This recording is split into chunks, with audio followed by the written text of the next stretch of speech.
18. Here we go. We've got to graph this dude. Now, I hope that I've taught you well. I hope that when you look at this, you go, oh, that's cosecant of 1/3 x. I hope that you thought that. You thought that, right? You thought that, right? Okay, so when you graph cosecant, you got to think of his cousin. Who is cosecant's cousin?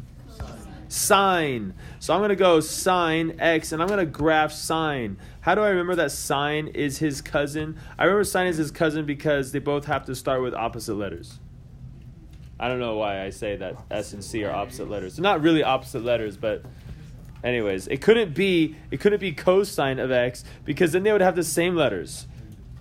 Not allowed. Okay, so I don't know. That's a dumb way to remember it. This is me, I suppose. Okay, so we're gonna graph. Actually, not that. We're gonna graph 1/3 of x on this. Now, what does that 1/3 do? What's the only thing it changes on my sine graph? The period. The period is usually 2 pi, and what you're supposed to do is you're supposed to divide whatever is multiplying to the x, and so that's actually multiplying by 3. Think about, like, whenever you divide by a fraction, you're multiplying by the reciprocal. So the reciprocal of 1/3 is just 3. Well, it'll be 3/1, but still 3. So what's my period? My period is 6 pi. 6 pi. So we got 6 pi is my period. And I'm supposed to graph 2 of these, right? So I got to go all the way to 12 pi. Let's go ahead and divide this into 4 sections. Deek, deek, deek. Because that'll give you the most important points on your trig function. What are these tick marks going to count by? This is just for fun. You don't need it right now, I suppose. It's got to count by... Ooh, that's going to be weird. It's actually 6 pi over 4.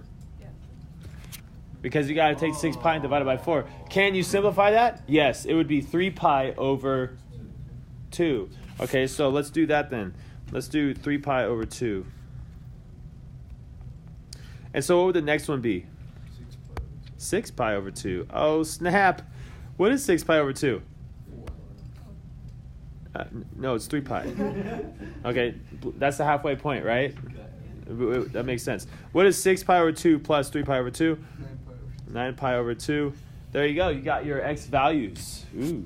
Okay, but yeah, that's extra. Let's graph our sine function now. Midline, max.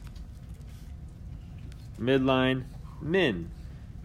Midline. Okay, let's do it again.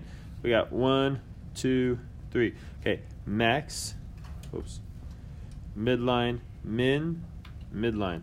Okay, now are we actually graphing sine? Yeah. No. We just need the max and min.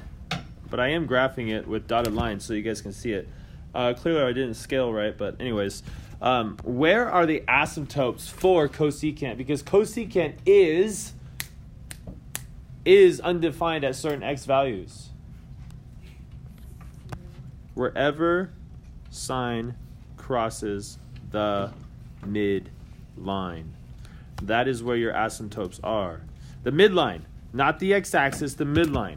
Now, in our case, the midline is the x-axis because we're not moving up or down. But like if you were looking at this one right here, the midline is going to be different because we're moving up or down. This one's moving up or down, and that's it.